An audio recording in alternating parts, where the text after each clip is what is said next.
Ladies and gentlemen of the press, once again, we are very grateful to you for your continuous support for President Mahama's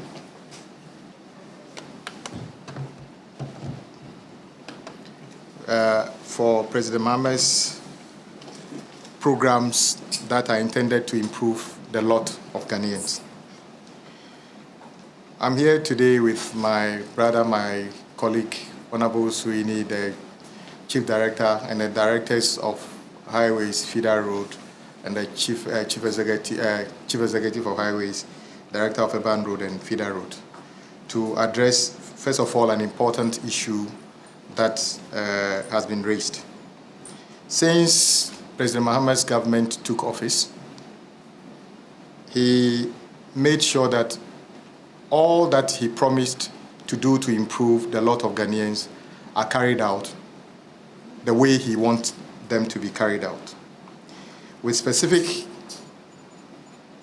reference to the road ministry, his first direction was that, unlike 2017 when government took a policy position to suspend ongoing projects to conduct audit, he directed that no ongoing project should be suspended or cancelled for any reason. Rather, we should encourage contractors to continue to work, though we know that the reason many contractors were not working was because they were owed huge amounts of money and which were unpaid.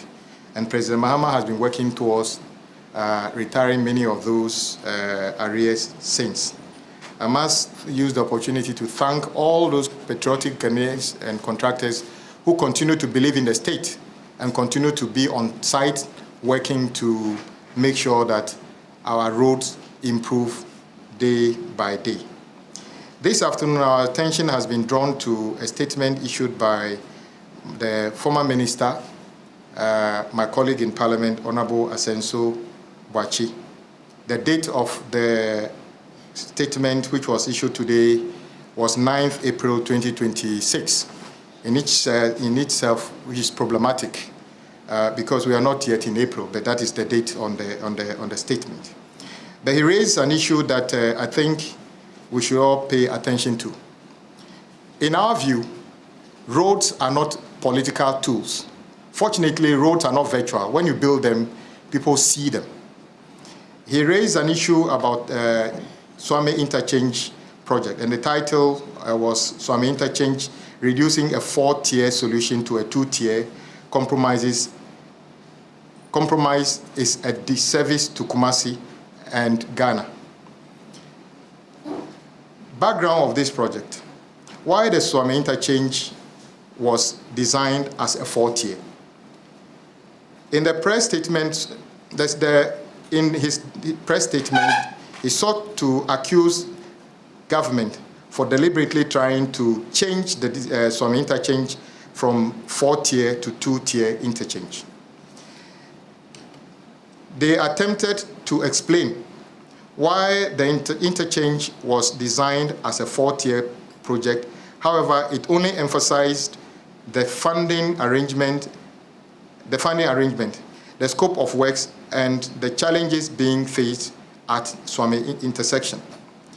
I will not debate the issue raised, but rather urge those making the assertions to put the modifications in the right context, as context matters a lot in this. The Suame Interchange location is a very critical intersection in the entire road network in Ghana, and not only in Kumasi. It serves as a major link between the north and south, part of our country, as it is located on the national route N10 Ofinso Road. At the time of the design, it offered the only credible connection from the Ashanti region to the northern part of the country, as it is on the N10 and the start point of IR4 Mampong Road. The two main access to the northern region. It is also important to note that at the time of conception of this project, our options options to the northern part of the country were limited, and the need to bring all connecting traffic to the intersection, therefore changing direction. Before changing direction, it is also worth noting that presently, His Excellency the President has authorized the construction of the Kumasi Outer Ring Road, and works have started under the Big Push program. The Kumasi Outer Ring Road commences at Atia Junction near Buankra and traverses the following towns: Jwabin, Kasam, Tano Odumasi, Ahonjo, and finally ends at Akom on the N10. This new construction offers an even more appropriate connection from the N10 to Akom to N6 to Buankra, and shortens the travel time for vehicles traveling from northern part of the country to the southern part of the country, vice versa. Construction of the Kumasi Outer Ring Road will divert most of the traffic up north from the city center. Suame will therefore require less capacity than previously projected.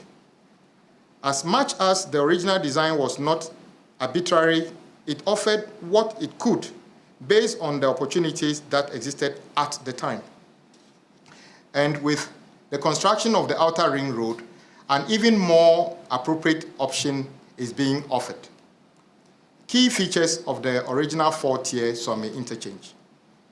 As indicated above, the design, even though was not arbitrary, was limited, and detailed cost-benefit analysis would reveal that the modifications being proposed is a superior solution to the challenges being faced there, as there will be less demolition and an increased length of total road being provided for the good people of Ashanti Region.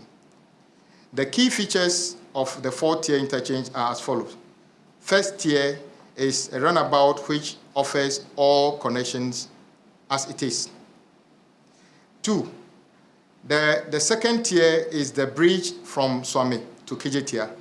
The third tier is a bridge from Abrepo to Krofrom, and the fourth tier is a bridge from Suame all the way from Krofrom.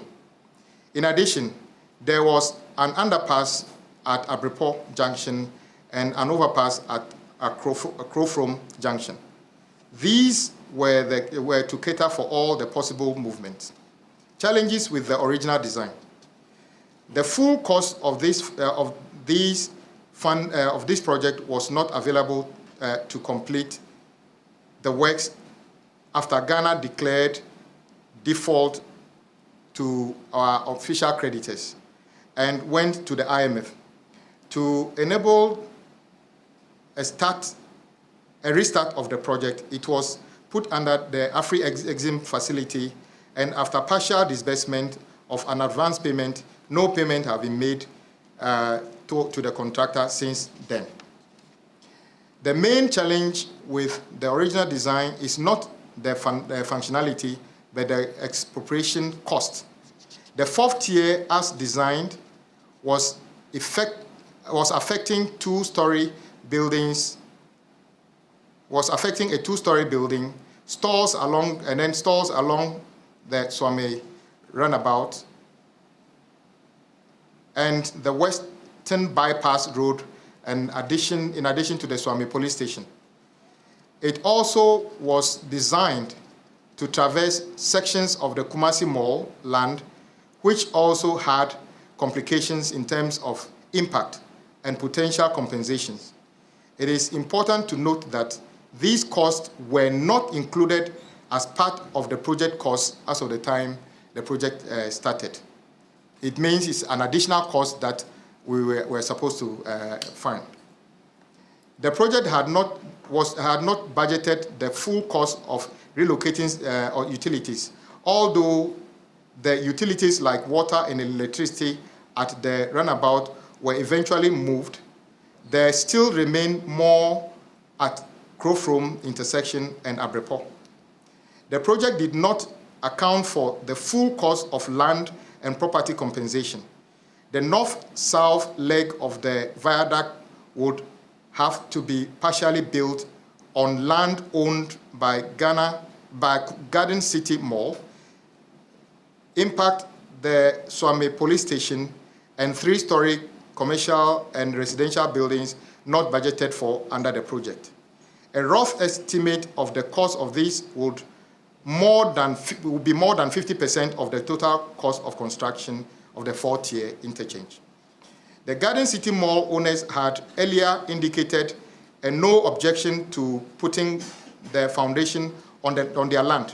However, immediately after the 2024 election, their lawyers wrote to indicate an intention to sue the physically stop the Rango from using part of their land to store Jersey barriers, something they had no objection to earlier. Benefits of the modification. The modification would allow us to save those buildings and allow the businesses to thrive whilst offering a new first-class concrete road from Akom on the N1 to Bankra on the N6.